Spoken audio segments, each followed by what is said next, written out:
Hey, government students. Today, we're going to be taking a look at what exactly makes up a political culture. So, we've been talking a lot about government and how governments run. And today, we're going to talk a little bit about how we define the culture of a particular place. Um, and the first thing we need to do is obviously define what political culture is. And I think the easiest way to understand it is to juxtapose it with political ideology. Because more people are familiar with the political ideology, what you think of as your left and your right, your Democrats, your Republicans, things of that nature, and how they believe they should run government. And that would be politics, right? The struggle for power and how government should be run is politics. So that would be political ideologies you have, like you see here on the cartoon on your screen, your left and your right. But political ideology is what we're talking about when we're talking about politics usually. However, to define political culture, this is where both the left and the right kind of agree or tend to agree as a overall American political culture. And sometimes I know it seems like they don't agree on much, but there are some things that they agree on how government should be run. Um, Easy way to also look at this is comparing American political culture in the U.S. to some other cultures as well, such as Britain or France. And your Wilson text goes into great detail of how those countries are run and their particular cultures and how they differ between the United States. So political culture is something more overarching rather than simple. I believe that we should expand or take away parts of freedom of religion or freedom of speech.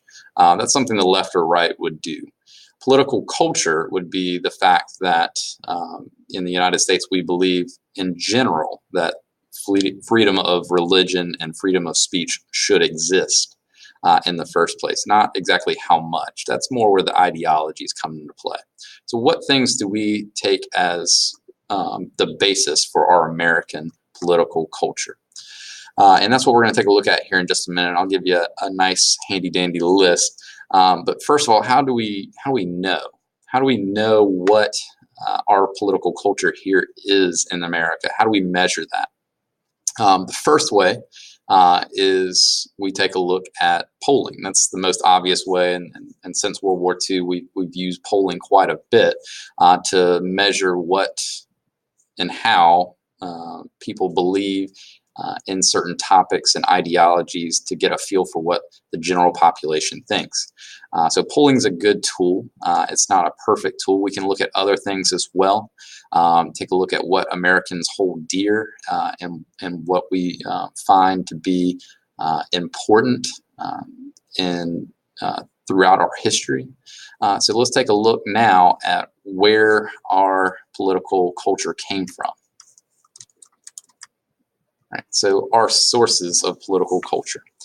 In many ways, our government system, the way our government is run, began in our colonial experience. We began as a nation that was controlled by another land and a different government. And our experience during that time period is very telling. So even before the revolution, we see hallmarks of things that we think of today as uniquely American in political culture. And this starts by some of the first immigrants over here, which were Protestants fleeing the persecution in Europe at the time.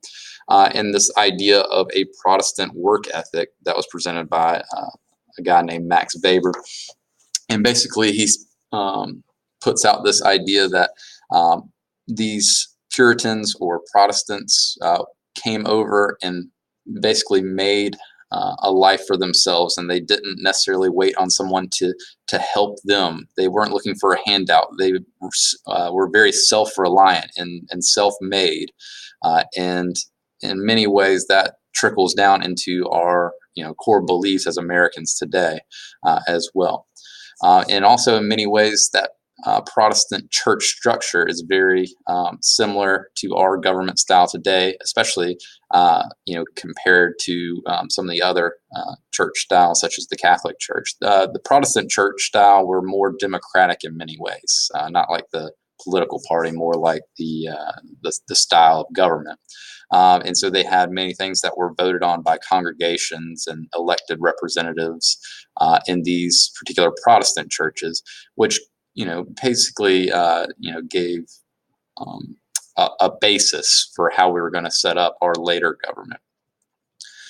Moving on closer towards the Revolution, the American Revolution, in many ways it was a revolution of rights, as you see there on your screen. And rights in many ways that we've already talked about. We've talked about John Locke and his ideas of what basic rights that people have, the life, liberty, and property.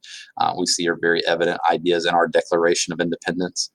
And also it was a struggle for, the individual liberties that people felt that were getting infringed upon by the British government. And so those types of things, again, we see as evidence in our core founding documents, but also today's political culture, things that we all hold to be, important, and things that, our government is supposed to protect. And that's our liberties, our individual liberties, our rights as citizens of the United States. And so that's, kind of trickled down from there. Also, things that were very important was how, in many governments, this is very important, is how the beginning of the government starts has a major effect on how it will run from the beginning.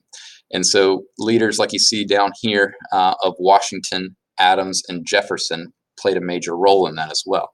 So our first president gave many precedents for future generations and future leaders of our nation. Whether it be the way he acted as president, more importantly, things that he did to show that we are going to be a democratic nation and follow those ideals, such as stepping down after his second term, was very important and shows a very different side of government than what we're used to. In the same light, in the election of 1800, when John Adams was defeated by Thomas Jefferson, the first time that we see an incumbent defeated and stepping down graciously, may not seem like a very big deal, but in many places where the major leader is deposed, it is oftentimes not peaceful. And so John Adams' peaceful stepping down was a big part of it, of establishing that culture of democracy. And finally, a lot of ways, American political culture shaped around how the family units are set up. The strong sense of family and the familial ties shapes, what we believe in as an American people. Things about equality and things like self-reliance are very important parts to the family structure in the early part of American culture at the time. And so these types of things that you see here all have a way of trickling down throughout the years into something as core beliefs. And so your book describes the ones that you see here as the basic tenets of American political culture. All right. I'm not going to drone on and on about the definitions. You can read them all here. They're pretty self-explanatory for the most part. But I do want you to take a minute, pause your screens, write them down if you so choose.